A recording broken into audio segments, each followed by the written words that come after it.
tumanggap, tanggapin nyo na, mag-amen kayo, receive it, claim it, receive it, and have it, because have it by faith, because it is yours. It is your inheritance. Okay, tayo po'y manalangin.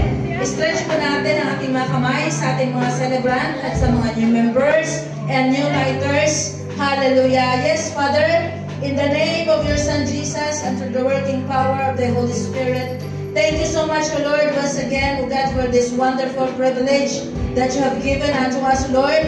At itinataas po namin sa inyo, Lord God, ang mga nagdiriwang ng kanilang mga kaarawan sa buwan ng July and August 2024.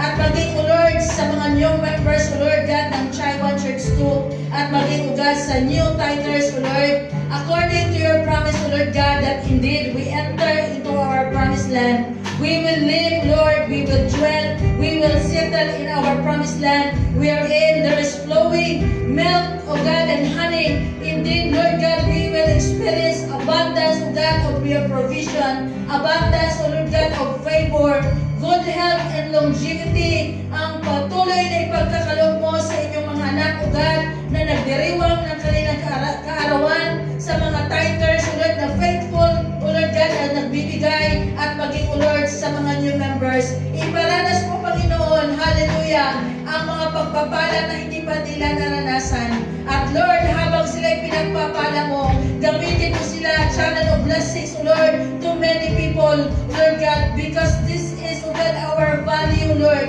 that our value here on planet Earth, O Lord God, hallelujah, hallelujah, is to be useful in your kingdom, O Lord, and to bring, O Lord God, life, healing, and deliverance to those who are in need, to bring in fact, O Lord God, and even, O Lord God, changing many lives. Gamitin mo ang buhay ng bawat isa as salt and light, O Lord God, into this world. At hindi lang po, Panginoon, maging salt and light. Gamitin mo rin po, Panginoon, ang bawat isa, Panginoon, halin bilang daluyan ng pagpapala sa aming mga pamilya sa Pilipinas, sa bawat pamilya nila, O Lord, sa bawat kabuhayan nila sa Pilipinas, O Lord. Ito po, O Diyos, ay magbubunga ng abundant harvest, O God. Salamat po, Panginoon, sa mga pagpapala na inilaan mo sa buhay ng bawat isa. Sa oras na ito ay tinanggap na nila.